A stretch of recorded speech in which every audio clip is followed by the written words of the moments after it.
This is my audience.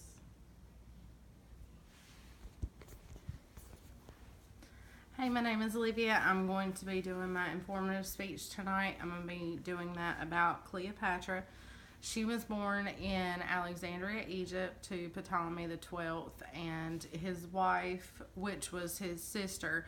Her name is thought to have been Cleopatra also, but there's really not a lot of evidence about her or anything really about her in history.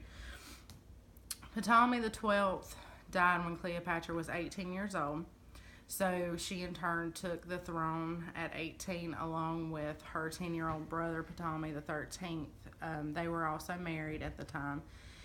In that culture and in the line of the royals, it was extremely common that they married their brothers and sisters or first cousins. They thought that that's what kept their bloodline pure.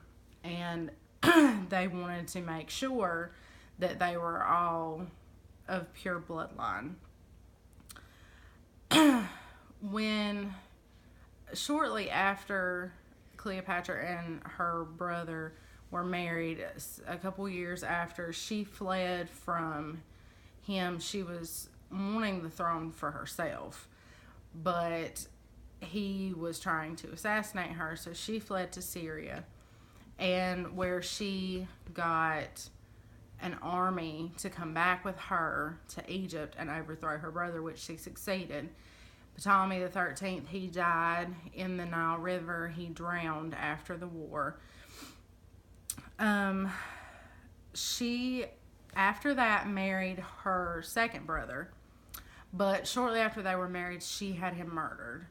She also had two sisters, one of which she had beheaded because she felt like the sister was an extreme threat to her throne, and she did not want to share her throne. She did not want to give up her throne.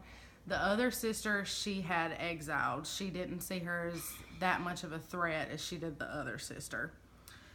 She was an extremely intelligent and calculated woman. She was extremely smart, and she knew what she wanted to do, what she needed to do, and she completed everything that she needed done.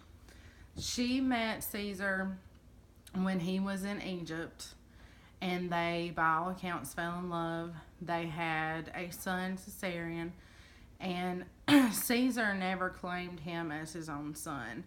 And the Romans were very upset about his affair with Cleopatra.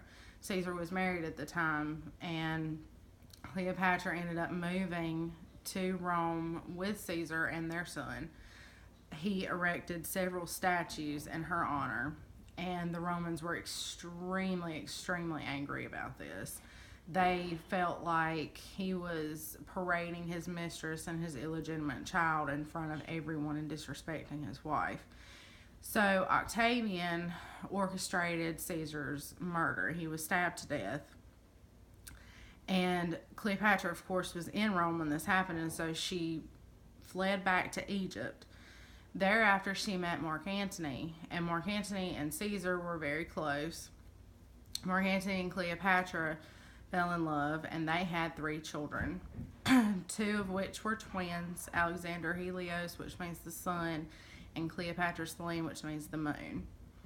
They decided to join their forces and attack Octavian for what he had done to Caesar. Cleopatra actually led several naval ships, was on the ships with them, and led them into battle alongside Mark Antony. And they ended up, of course, not winning. And they both retreated. They both committed suicide. Mark Antony stabbed himself in the abdomen. Cleopatra's death is a little bit more interesting. She either had an asp, which is an extremely venomous snake in Egypt, the most venomous snake, bite her. But there's other theories that say that she was known to carry a vial of poison around in her hair comb, one of her hairpins, And some people think that she dipped a pin into that and pricked herself, and that's how she committed suicide. She was actually the last Egyptian ruler, and she was the best ruler. I believe she helped her people out of poverty. She loved her people, and she was a very, very intelligent person.